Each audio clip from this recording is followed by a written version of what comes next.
Hello बच्चों, मैं उम्मीद करता हूं कि आप सब अच्छे होंगे।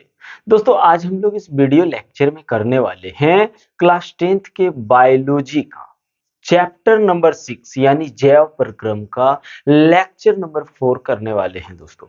और इस लेक्चर में हम लोग अमीबा क्या है, अमीबा में पोषण कैसे होता है, फिर हम लोग बात करने वाले पैरामीशियम क्या है और पैरामीशियम में पोषण कैसे होता है। क्या है ना दोस्तों, यहाँ से ये दो जो आपको टॉपिक बताए, यहां से बोर्ड एग्जाम में पक्का है क्वेश्चन पूछा जाता है। इसलिए चलिए आज हम लोग इसको बहुत ही अच्छा से समझने वाले हैं। तो चलिए दोस्तों करते हैं शुरू। तो अब आइए भैया, हम लोग करते हैं शुरुआत, है ना। एकदम मस्ती के साथ करते हैं और मस्ती के साथ खत्म भी करेंगे। तो आइए भाइयों, सबसे पहले हम लोग अमीबा को समझने की कोशिश करते हैं। पहले आइए हम लोग डिफिनेशन देख लेते हैं कि अमीबा का डिफिनेशन क्या है, अमीबा होता क्या है। तो कह रहा है अमीबा जो है दोस्तों एक प्रोटोजोआ समूह के जीव हैं और यह एक कोशिक जीव होते हैं जो अपने भोजन को पकड़ने एवं निगलने के लिए कुटपाद का उपयोग करती है। अब थोड़ा सा समझिए, नहीं समझेंगे तो फिर समझ में नहीं आएगा, है ना। तो क्या कह रहा है कि अमीबा जो होता है भैया, वो प्रोटोजोआ समूह के क्या होते हैं, प्रोटोजोआ समूह के एक जीव होते हैं। प्रोटोजोआ समूह जो होता है ना दोस्तों, एक सूक्ष्म जीवों का, किसका, सूक्ष्म जीवों का समूह होता है। ठीक है, किसका समूह होता है, सूक्ष्म जीवों का समूह होता है। तो उसमें केवल अमीबा नहीं रहता है मेरे भाई, इसी में आपका पैरामीशियम भी रहता है, इसी में आपका पैरामीशियम भी, इसी ग्रुप का सूक्ष्म जीव की बात करेंगे तो क्या होता है दोस्तों, पैरामीशियम भी होता है। तो पैरामीशियम को भी अभी डिस्कशन हम लोग करेंगे। लेकिन कह रहा है कि ये प्रोटोजोआ समूह के सूक्ष्म जीव होते हैं, छोटे जीव होते हैं, इतने छोटे होते हैं कि इसका साइज अगर बोलोगे दोस्तों, क्योंकि अमीबा जो होता है ना अलग अलग साइज के होते हैं। तो कितना से कितना तक के साइज के होते हैं तो अभी बता रहे हैं, थोड़ा सा कहां पे लिख दूं भैया, बोल देते हैं ना। तो इसका साइज जो होता है दोस्तों, इसका साइज 2.3 माइक्रोमीटर से, कितना, 2.3 माइक्रोमीटर। अब 2.3 माइक्रोमीटर, माइक्रोमीटर बराबर क्या होता है, तो याद रखना, माइक्रो यानी 1 मीटर में 1 मिलियन माइक्रोमीटर होता है। 1 मीटर में कितना होता है दोस्तों, 1 मिलियन। 1 मिलियन यानी 10⁶ यानी 10 लाख। कितना भैया, 10 लाख। तो कह रहा है 1 मीटर में 10 लाख माइक्रोमीटर, यानी 10 लाख माइक्रोमीटर बराबर होता है 1 मीटर। तो 1 मीटर मान के चलिए इतना बड़ा होता है। अब इतना बड़ा को 10 लाख से भाग दे दो तो कितना छोटा आएगा, बहुत छोटा। और इतना छोटा हम लोग अनुमान भी नहीं लगा सकते भैया, इतना छोटा साइज होता है किसका, अमीबा का। तो अमीबा का जो पहला साइज होता है वो 2.3 यानी 2.3, 2.3 माइक्रोमीटर का होता है दोस्तों। और सबसे बड़ा जो होता है वो लगभग 20 लाख माइक्रोमीटर का होता है, यानी 20 लाख माइक्रोमीटर मींस कितना, 2 मीटर तक, इतना बड़ा होता है दोस्तों। तो ये अलग अलग यानी भिन्न भिन्न आकार के होते हैं, बहुत छोटे भी होते हैं और बहुत बड़े भी होते हैं, ऐसी बात नहीं है। अब बोलोगे सर व्हेल मछली जितना बड़ा होता है क्या, नहीं भैया। सबसे पहली बात कि अमीबा जो होता है, अभी डिफिनेशन में हम लोगों ने पढ़ा कि अमीबा जो होता है वो एक कोशिक जीव होता है। क्या होता है, एक कोशिक जीव होता है। और एक कोशिक जीव को हमने बायोलॉजी के यानी जैव प्रक्रम के पहला ही लेक्चर में बताया हुआ है, लेकिन फिर भी एक बार समझ लेते हैं कि एक कोशिक जीव हम लोग किसको कहते हैं। भाई एक कोशिक जीव जो होता है ना, बोल सर किसको बोलते हैं, एक कोशिक जीव का मतलब, एक मीन्स एक, कोशिक मीन्स कोशिका, यानी जो जीव एक कोशिका का बना होता है उसको हम लोग क्या कहते हैं भाई, उसको हम लोग एक कोशिक जीव कहते हैं। तो अमीबा जो होता है ना भैया, अमीबा आपका एक कोशिक जीव होता है। अमीबा क्या होता है, एक कोशिक जीव होता है। अमीबा अब भोजन सर कैसे करता है? तो अमीबा जो होता है ना दोस्तों, अपना भोजन कूटपाद की सहायता से करता है। अब बोलोगे ये कूटपाद क्या है सर? तो यहाँ पे अमीबा का एक स्ट्रक्चर बनाए हैं। आप देखिए मुंह जैसा जो दिख रहा है ये वाला, ये हम लोगों का ये जो खाने वाला भाग जो है इसको क्या कह रहे हैं? कुटपाद कह रहे हैं। तो ये जो होता है ना इसी को हम लोग कुटपाद कहते हैं। यहाँ पे देखिए लिखे हुए हैं ये भाग तो क्या है? कुटपाद है। तो अमीबा क्या करता है? भोजन इस कुटपाद की सहायता से करता है और इसी को हम लोग पादाप भी कहते हैं। तो अमीबा जो होता है ना दोस्तों, किससे भोजन करते हैं? कुटपाद से। अगर हम लोग इंसान की बात, मानव की बात करी जाए तो मानव कहां से खाता है? मानव मुंह से ना खाता है भैया। तो अमीबा जो होता है ना, अमीबा जहां से खाता है उसको हम लोग क्या कहते हैं? कुटपाद कहते हैं। क्या कहते हैं भैया? कुटपाद कहते हैं। ठीक है, उसके बाद हम लोग आइए देखते हैं आवास। ये रहता कहां है? पढ़ लेते थोड़ा सा। तो कहता है आवास, यह अक्सर ताजे पानी की सतहों जैसे झीलों, तालाबों, नदियों और अन्य गीले क्षेत्रों में पाया जाता है। देखिए ये कितना शानदार शानदार जगहों में रहने खोजता है ना? ये कहां कहां पे रहते हैं? ताजे पानी, समझ रहे हैं ना? ताजे पानी, कठोर पानी नहीं, मृदु जल, यानी कठोर जल में नहीं, ताजे पानी में। समझिए बात को। तो झील में हम लोगों को पता है कि मीठे जल होते हैं। नदियों में अगर बोले तो मीठे जल होते हैं। तालाबों की बात करें तो मीठे जल होते हैं। समझ रहे? यानी ये मीठे जल में, मीठे जल आप बोलिए क्या है सर? हम लोग जो पीते हैं ना भैया उसको हम लोग बोलते हैं मीठे जल।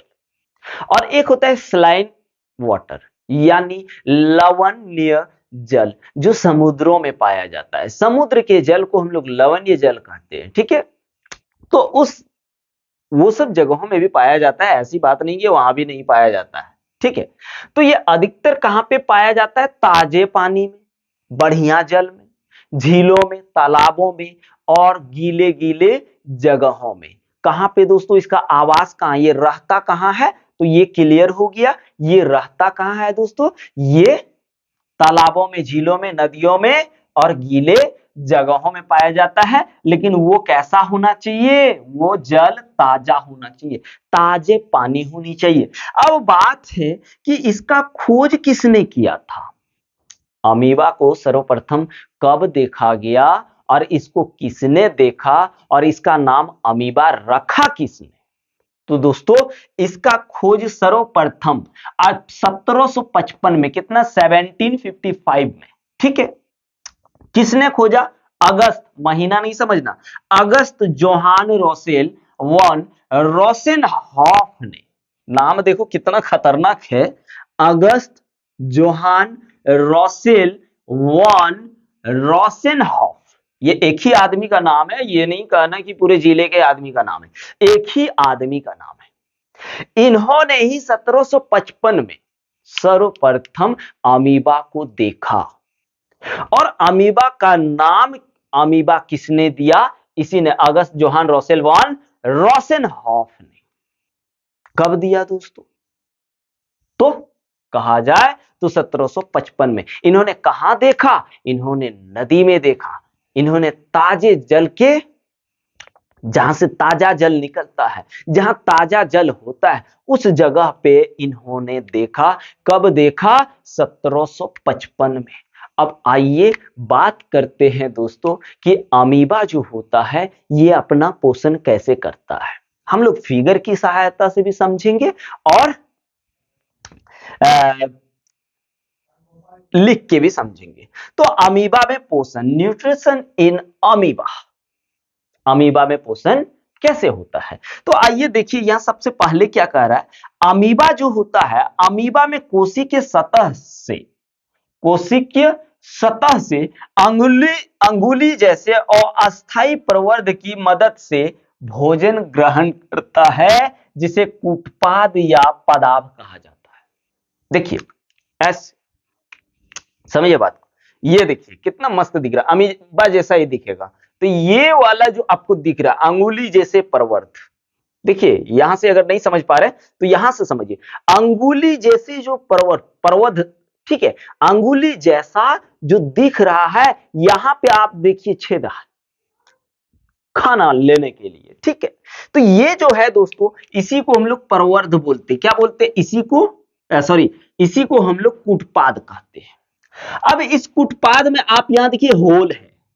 इसी होल में क्या होता है दोस्तों, इस भोजन को यहां साथ में देखिए भोजन भी रखा गया है।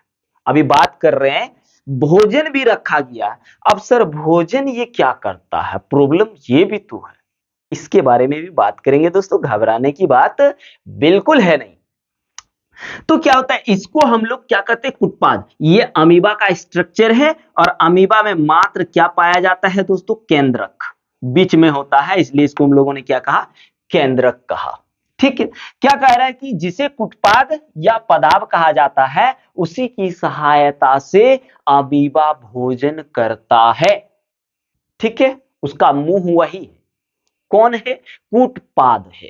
अब दूसरा पॉइंट हम लोग देखते हैं, यह प्रवर्ध भोजन के कणों को घेर लेता है। आप देखिए यहां पे आप थोड़ा सा आइए समझिए, यहां पे भोजन के कण है, ये क्या करता है, इस कूटपाद की सहायता से इसको पहले पकड़ता है, ऐसे करके देखिए, ऐसे करके पकड़ेगा, ठीक है, ऐसे करके पकड़ने के बाद यहां पे दबा देता है।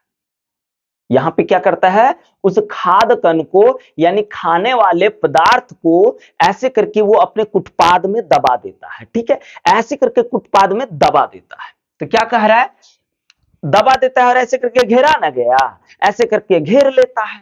उसके बाद कह रहा है घेर लेते हैं तथा संगलित होकर खाद्य रिक्तिका बनाते हैं। अब ऐसे करके घेर लिया, ठीक है, सबसे पहली बात तो ये जल में होता है। ऐसे करके घेरने के बाद यहां पे ऐसे करके दबा देता है। देखिए यहां पे कूटपाद क्या कर रहा है, खाद्य कण को दबा दे रहा। दबा देने के बाद ये क्या होगा दोस्तों, धीरे धीरे सड़ गल जाएगा।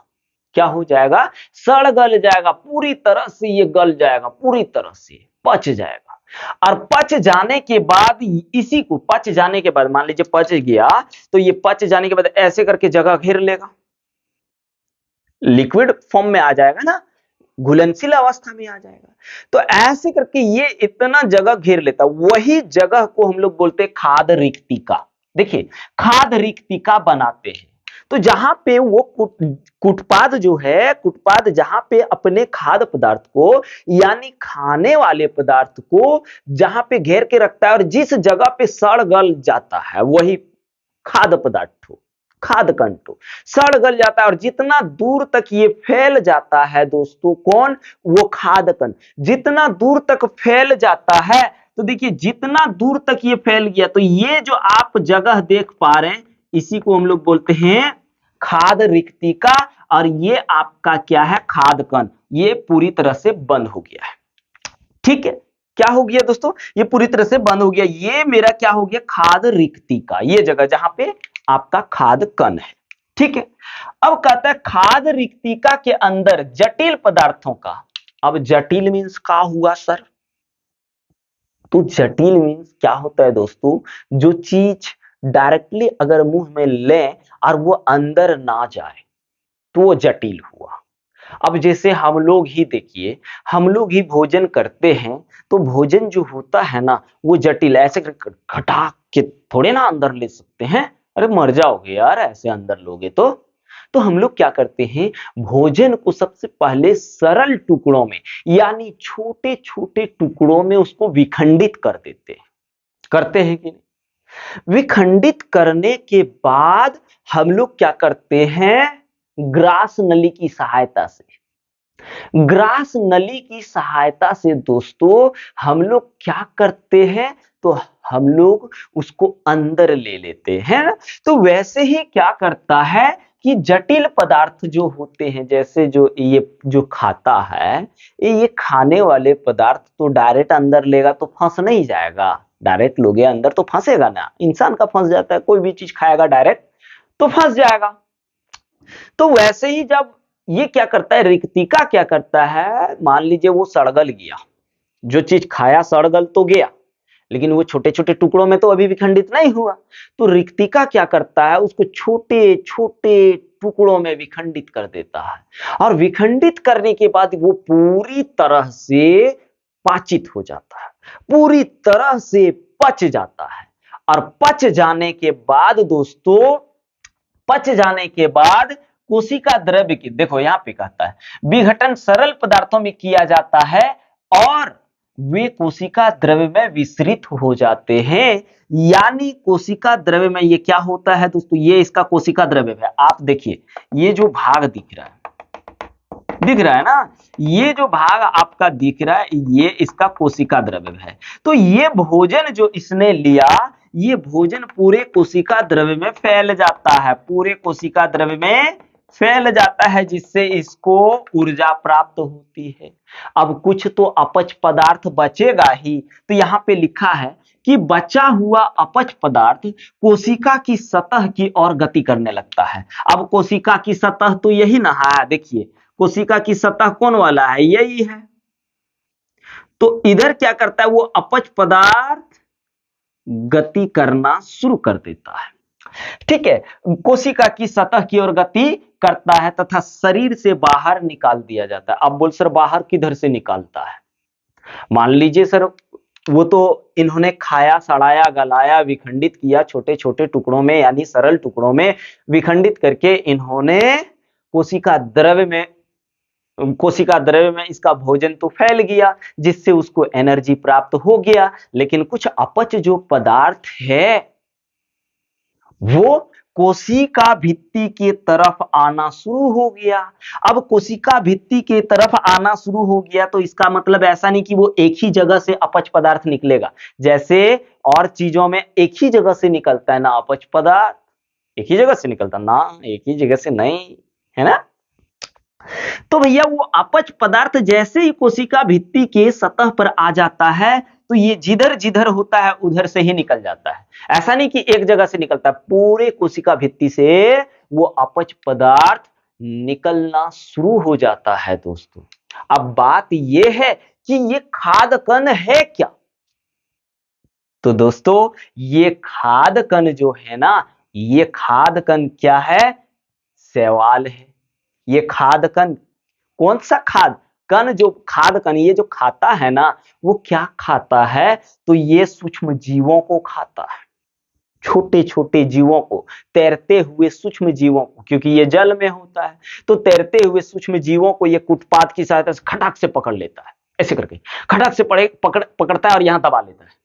दबाने के बाद वहां तो वो धीरे धीरे धीरे धीरे सड़ गल जाता है, गलने के बाद फिर विखंडित होता है छोटे छोटे टुकड़ों में, उसके बाद कोशिका द्रव्य में फैल जाता है ना। तो छोटे छोटे सूक्ष्म जीवों को ये अपना भोजन के रूप में लेता है। जैसे जल में बहुत छोटे छोटे सूक्ष्म जीव होते हैं ना, उसको खाते हैं, समझिए बात को, उसको खाते हैं। जैसे शैवाल हो गया, क्योंकि शैवाल भी एक कोशिक जीव है। डायएटम की बात करोगे तो डायएटम भी आपका एक कोशिक जीव है। लेकिन क्या दोस्तों आपको पता है कि इसमें पचाने के लिए कोई एंजाइम होता है? हाँ, इसको पचाने के लिए भी दोस्तों एंजाइम होता है। तो अभी हम लोग उस एंजाइम को भी जानेंगे अच्छा से, तब तक इसका स्क्रीनशॉट ले लीजिए, फिर हम लोग पैरामीशियम को भी जानेंगे। चलिए ले लीजिए। तो चलिए भैया अब हम लोग करते हैं, है ना। तो क्या करना है, देखिए कह रहा कि अमीबा में भोजन पचाने के लिए, अमीबा में भी भोजन पचाने के लिए हमने बोला कि अमीबा में भी भोजन पचाने के लिए कुछ एंजाइम पाए जाते हैं जो उस भोजन को पचाने का कार्य करता है। तो आइए भैया देखते हैं, कहता है अमीबा में भोजन पचाने के लिए ट्रिप्सिन, क्या ट्रिप्सिन, पेटिशन और एमाइलेज जैसे एंजाइम पाए जाते हैं। इसको याद रखिएगा, क्या ट्रिप्सिन, पेटिशन और एमाइलेज जैसे एंजाइम पाए जाते हैं, किसमें, अमीबा में। ताकि ये एंजाइम जो है ये क्या करता है, अमीबा जो भोजन लेता है दोस्तों उसको पचाने का कार्य करता है। ठीक है, अब आइए हम लोग समझते हैं पैरामीशियम। तो दोस्तों पैरामीशियम जो होता है, पैरामीशियम भी एक कोशिक जीव होता है। क्या होता है दोस्तों? एक कोशिक जीव होता है। आइए पहले पढ़ लेते। तो पहला नंबर क्या कह रहा है कि पैरामीशियम एक प्राणी समपोषी जीव है जो मृदु जल में पाए जाते हैं। देखिए, सबसे पहली बात तो यहाँ प्राणी समपोषी की बात हो रही है और इसमें हम लोग भी आते हैं दोस्तों।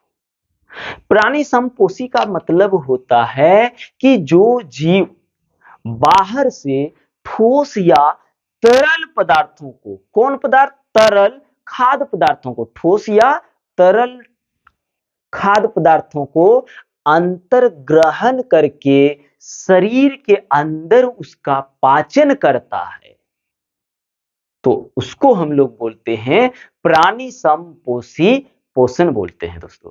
अब बात यह है कि पैरामीशियम जो है एक प्राणी समपोषी है, ये तो क्लियर हो गया।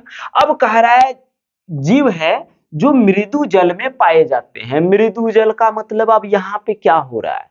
तो मृदु जल का मतलब होता है दोस्तों ताजे जल, बढ़िया जल, अच्छा जल, है ना। यानी पैरामीशियम भी अच्छे जल में पाए जाते हैं। और दूसरी बात कि पैरामीशियम जो होता है दोस्तों, पैरामीशियम एक कोशिक जीव होता है। क्या होता है? एक कोशिक जीव होता है। अब आइए दूसरा देखते। इसका आकार जो होता है निश्चित होता है। इसका आकार एक जैसा होता है, जितना भी होता है सबका एक जैसा होता है, जबकि अमीबा का एक जैसा नहीं होता है। तो पैरामीशियम का एक जैसा होता है तथा इनके शरीर पर धागे जैसी संरचना पाई जाती है जिसे सीलिया कहा जाता है। आप देख रहे होंगे धागे जैसी जो संरचनाएं आपको दिखा रहे हैं ना, ये जो आपको संरचना धागे जैसी संरचना दिखाई दे रहा है दोस्तों, इसको हम लोग बोलते हैं सीलिया और इसी की सहायता से पैरामीशियम चलता है।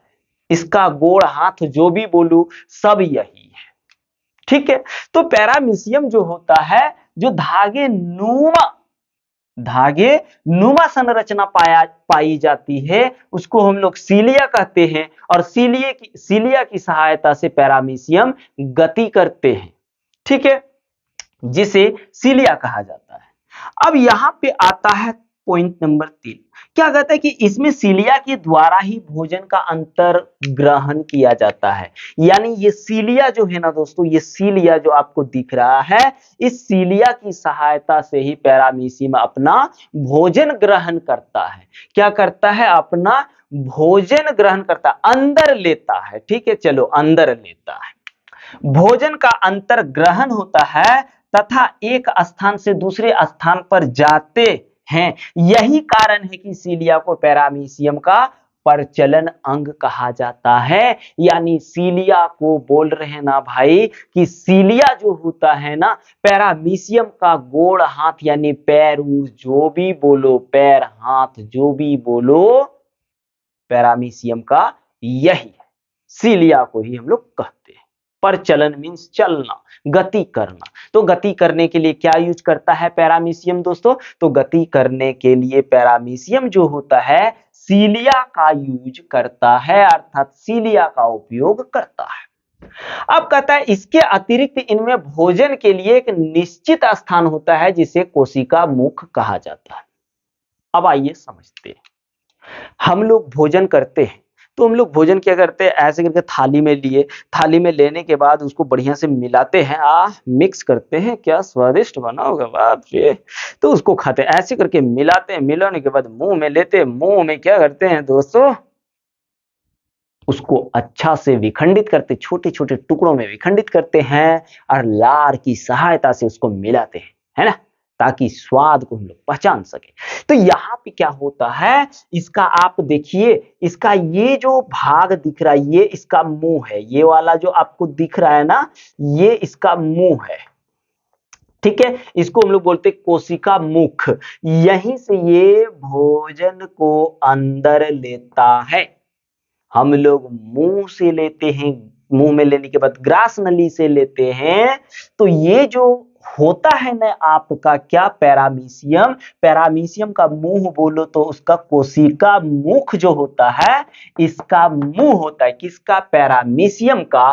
फिर यहां लेने के बाद ये अंदर जाता है और फिर से इसके सभी कोशिका मतलब क्या, एक ही कोशिका, उसके बाद इसके कोशिका द्रव्य में फैल जाता है। क्या होता है दोस्तों, फैल जाता है और अपच पदार्थ बाहर निकल जाता है, जो अपशिष्ट पदार्थ होता है वो बाहर निकल जाता है। और एक तो बड़े मजे की बात हम बताने वाले हैं पैरामीशियम के बारे में दोस्तों, कि पैरामीशियम जो होता है ना, पैरामीशियम के पास दो नाभिक होता है। इस चीज को एकदम मस्ती से याद रखना भाई, क्योंकि ये कंपटीशन में भी काम आने वाला है। तो पैरामीशियम जो होता है, पैरामीशियम का दो नाभिक होता है, दो न्यूक्लियस होता है। नाभिक केंद्रक, दो केंद्रक होते हैं। नाभिक ही वही हुआ, हम लोग जब परमाणु में पढ़ेंगे तो उसको नाभिक बोलेंगे, सेंटर को नाभिक बोलेंगे, और जब हम लोग जीव जंतु पढ़ेंगे तो उसको केंद्रक बोलेंगे, ठीक है। तो ये जो होता है पैरामीशियम, पैरामीशियम में याद रखना दो केंद्रक होते हैं। एक आप देख रहे होंगे, ये बड़ा जो दिख रहा है, ये बड़ा वाला जो है ये बड़ा केंद्रक है, और बड़े केंद्रक से जस्ट सटा हुआ एक छोटा सा आपको बिंदु जैसा दिखाई दे रहा होगा, इसको हम लोग छोटा केंद्रक कहते हैं, ठीक है। और अगर आपको पूछे कि पैरामीशियम में पोषण कैसे होता है, तो आप इसका आंसर है दोस्तों यहां से लिख सकते हैं। कहां से, यहां से पॉइंट नंबर 3 और 4 को आप लिख सकते हैं। इससे आप पैरामीशियम में पोषण को समझा सकते हैं। तो इतना में ही आप आंसर लिख सकते हैं दोस्तों। और जहां तक उम्मीद है मेरे भाइयों और दीदियों को जरूर समझ में आया होगा, और यदि दोस्तों समझ में नहीं आया होगा तो कमेंट जरूर कीजिएगा, और यदि समझ में भी आया होगा तो कमेंट जरूर करिएगा। और दोस्तों अपने दोस्तों को वीडियो शेयर जरूर कीजिएगा, और यदि अभी तक वीडियो को सब्सक्राइब नहीं किए, अभी तक चैनल को सब्सक्राइब नहीं किए हैं, तो दोस्तों इस चैनल को सब्सक्राइब कर लें। तो चलिए भाई, इसका स्क्रीनशॉट ले लीजिए।